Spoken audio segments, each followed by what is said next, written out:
નમસ્કાર મિત્રો, હું પ્રફુલ્લ મકવાણા સદ કેવલ વિદ્યા મંદિર સારસા તરફથી આપણું સ્વાગત કરું છું. મિત્રો, આજે આપણે ધોરણ 11માં વિષય વાણિજ્ય પત્રવ્યવહાર અને સેક્રેટરીયલ પ્રેક્ટિસ એટલે કે એસવીસીસીમાં વિભાગ 2માં ચેપ્ટર નંબર 3 કંપનીની સ્થાપના વિધિ વિશે વાત કરીશું. તો હવે સૌ પ્રથમ જોઈએ એની પ્રસ્તાવના. મિત્રો, કંપની બરાબર, કંપનીની સ્થાપના વિધિ કેવી હોય છે? વાણિજ્ય વ્યવસ્થા સ્વરૂપમાં વિશાળ વેપાર માટે કંપની સ્વરૂપ ખૂબ જ અનુકૂળ વ્યવસ્થા છે. પ્રસ્તાવનામાં છે આ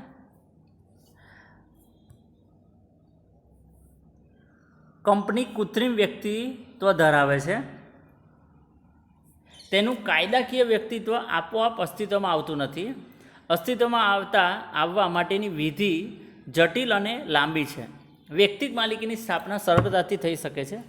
ભાગીદારી પેઢીનું સ્વરૂપ વ્યક્તિગત માલિકી કરતાં વિસ્તૃત છે. ભાગીદારી પેઢીની નોંધણી ફરજિયાત છે. તેની સરખામણીમાં કંપનીની સ્થાપના વિધિ લાંબી, અટપટી અને ખર્ચાળ છે. કંપની ધારાની જોગવાઈઓનું પાલન, જરૂરી દસ્તાવેજોની નોંધણી અને કાનૂની પ્રક્રિયાઓ પૂર્ણ કર્યા બાદ કંપની અસ્તિત્વમાં આવે છે. આવી રીતે કૃત્રિમ કાનૂની વ્યક્તિત્વને અસ્તિત્વમાં લાવવાનું કાર્ય કરનારને સ્થાપક, પ્રયોજક કે પ્રમોટર્સ તરીકે ઓળખવામાં આવે છે. હવે સૌ પ્રથમ આપણે કંપનીની એને અર્થ જોઈ લઈએ, મિનિંગ. તો કંપનીનો કાયદાકીય રીતે અને ટેકનિકલી કોઈ ચોક્કસ અર્થ નથી. બ્રિટિશ કોમન લો મુજબ કંપનીનો કાયદાકીય વ્યક્તિત્વ અથવા કૃત્રિમ વ્યક્તિ એવો અર્થ થાય છે. કંપનીના સભ્યો બદલાઈ જાય, નિવૃત્ત થાય છે કે મૃત્યુ પામે તો પણ કંપનીના અસ્તિત્વ પર કોઈ જ અસર પડતી નથી. બરાબર, હવે એનો અર્થ સમજ્યા. હવે એની વ્યાખ્યા જોઈ લઈએ, ડેફિનેશન. તો કંપની ધારા 2013 પ્રમાણે કંપની એટલે કંપની ધારા 2013 પ્રમાણે સ્થપાયેલી કે આ પહેલાં કોઈ પણ કંપની ધારા પ્રમાણે સ્થપાયેલી કંપની. આ નવો કંપની ધારાનો તબક્કાવાર લાગુ પાડવામાં આવ્યો છે. આધારો, બરાબર, કંપની ધારો. હવે એના લક્ષણોની વાત કરીએ તો કંપનીના લક્ષણોમાં પહેલું લક્ષણ સ્વતંત્ર વ્યક્તિત્વ. કંપનીનું વ્યક્તિત્વ સ્વતંત્ર છે. આ એક વિશિષ્ટ લક્ષણ છે. આમ કંપનીનું કાયદાકીય સ્વતંત્ર વ્યક્તિત્વ છે.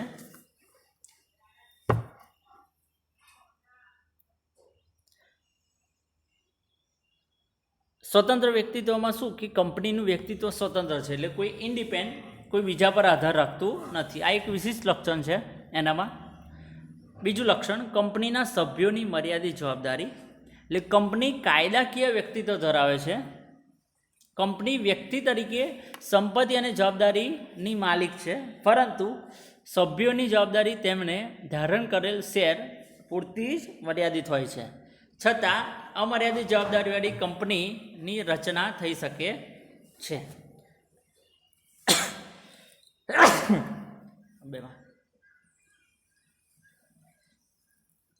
થઈ શકે છે.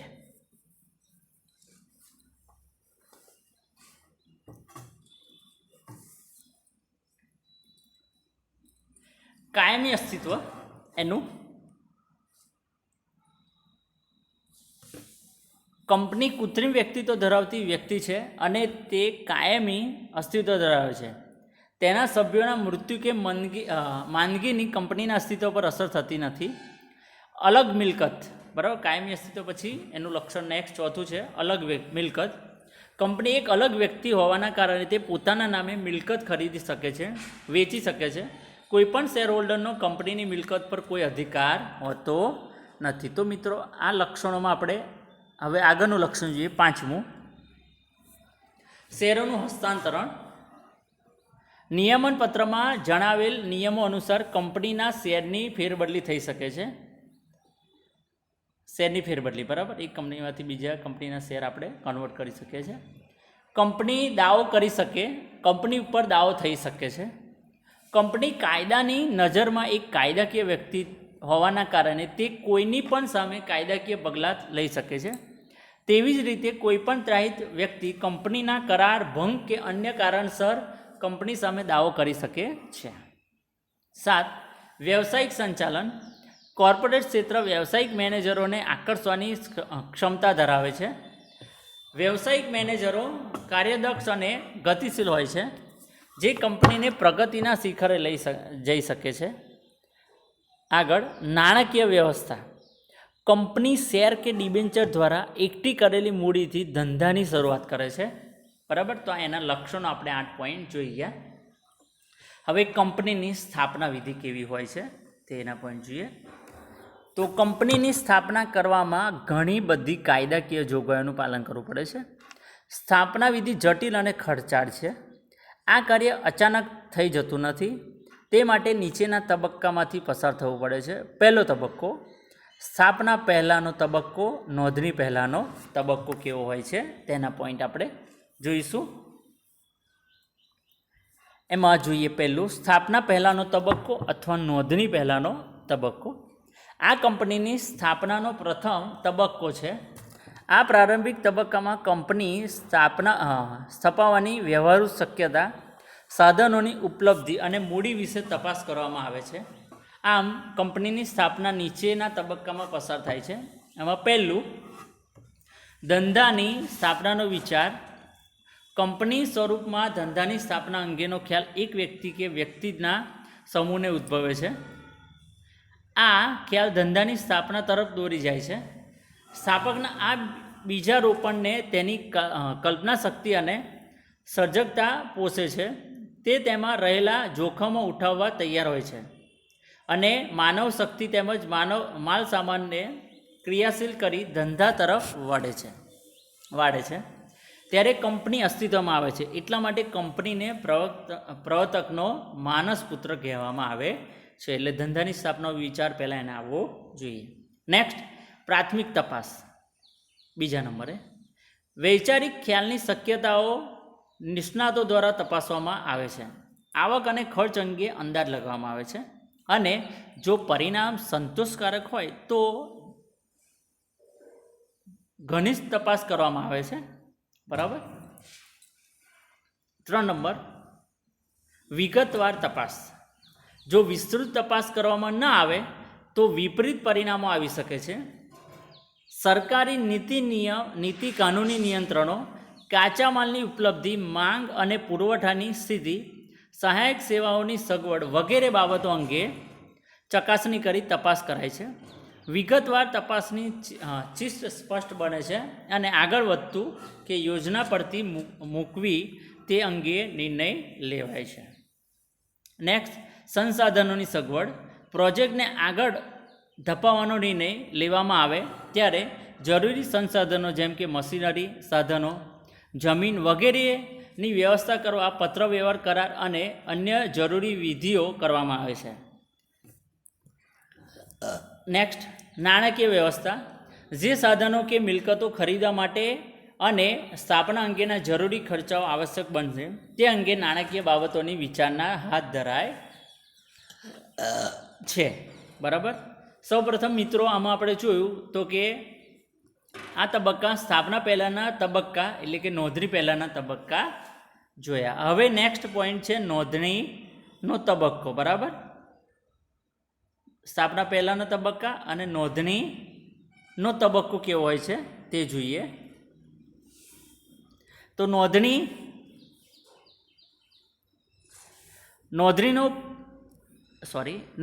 પૂર્વેનો તબક્કો પૂર્ણ થયા બાદ સ્થાપનાનો તબક્કો શરૂ થાય છે, જેમાં કંપનીનું નોંધણીનું પ્રમાણપત્ર મેળવવા અંગે જરૂરી કાર્યવાહી કરવી પડે છે. ખાનગી કંપનીના મર્યાદિત સભ્ય સંખ્યા તેમજ શેરની ફેરબદલી નિયંત્રિત હોય છે. નોંધણીનું પ્રમાણપત્ર મેળવ્યા બાદ કંપની ધંધો શરૂ કરી શકે છે.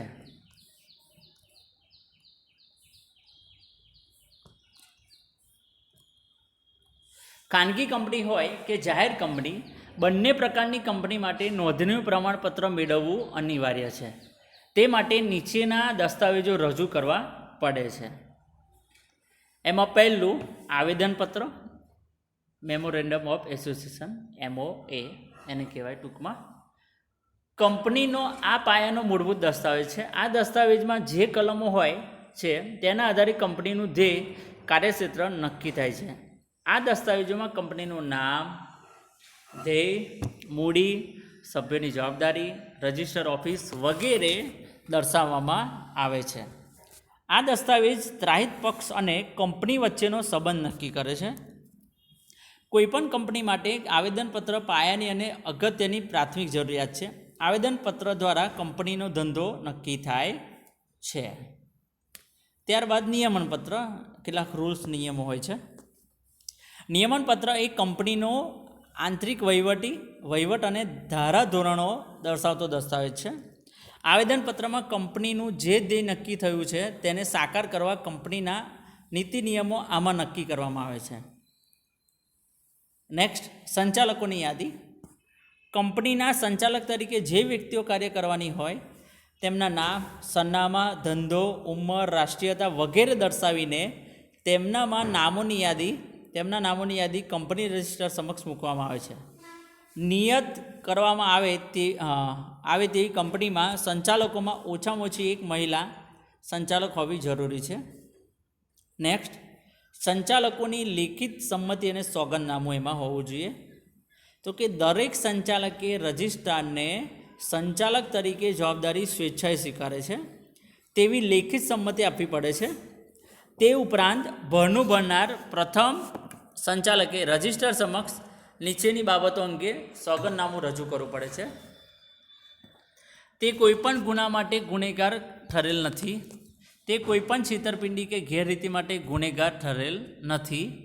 રજિસ્ટ્રાર સમક્ષ જે માહિતી આપવામાં આવી છે તે સાચી અને પૂર્ણ છે એ લેખિત અને સંમતિ અને સોગંદનામામાં જણાવવું પડે છે. નેક્સ્ટ 5 નંબર, નિવેદન. 2.5મો પોઈન્ટ, કંપની સ્થાપના માટે કાયદાની સૂચિત એવી તમામ જોગવાઈઓનું પાલન કરવામાં આવ્યું છે તેમ દર્શાવતું નિવેદન કંપની રજિસ્ટ્રાર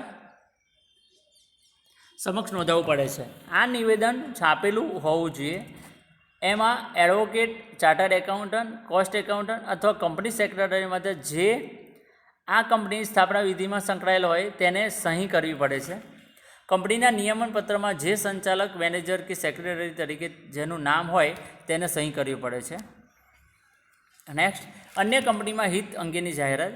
કંપનીના સંચાલકો, મેનેજર, સેક્રેટરી કે ભરનું ભરનાર જો બીજી કંપની સાથે સંકળાયેલ હોય અને તેમાં તેમનું હિત હોય તો તે અંગેની માહિતી આપવી પડે છે. હવે નોંધણીનું પ્રમાણપત્ર કઈ રીતે હોય છે એ જોઈએ. ઉપરના દસ્તાવેજો સાથે જરૂરી ફી ભરવામાં આવે છે. કંપની રજિસ્ટરની ચકાસણી કર્યા બાદ જો સંતોષકારક લાગે તો તેની નોંધણી કંપનીઓના ચોપડામાં કરે છે. આ વિધિ પૂર્ણ થયા બાદ રજિસ્ટ્રાર નોંધણીનું પ્રમાણપત્ર આપે છે. નોંધણીના પ્રમાણપત્રમાં જે તારીખ આપવામાં આવી હોય તે તારીખથી કંપનીની શરૂઆત થયેલી ગણાય છે. તો કંપની રજિસ્ટ્રાર કંપની નોંધણી પ્રમાણપત્ર આપવાની સાથે કંપનીની ઓળખ નંબર CIN એટલે corporate identity number, corporate identity number ફાળવે છે જે કંપનીને ઓળખ બને છે અને તેનો સમાવેશ પ્રમાણપત્રમાં કરવામાં આવે છે. કંપનીએ રજૂ કરેલ મૂળ દસ્તાવેજો અને માહિતી પત્રકો કંપનીનું વિસર્જન ન થાય ત્યાં સુધી રજિસ્ટર ઓફિસે સાચવવા પડે છે.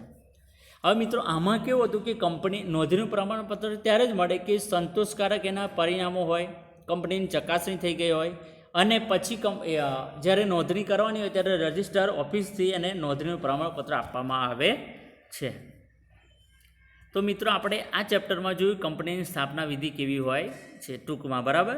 કંપનીનો અર્થ જોયો, કંપનીના લક્ષણો, એની વ્યાખ્યા, કંપનીની સ્થાપના વિધિ, એના તબક્કાવાર પોઈન્ટ જોયા આપણે.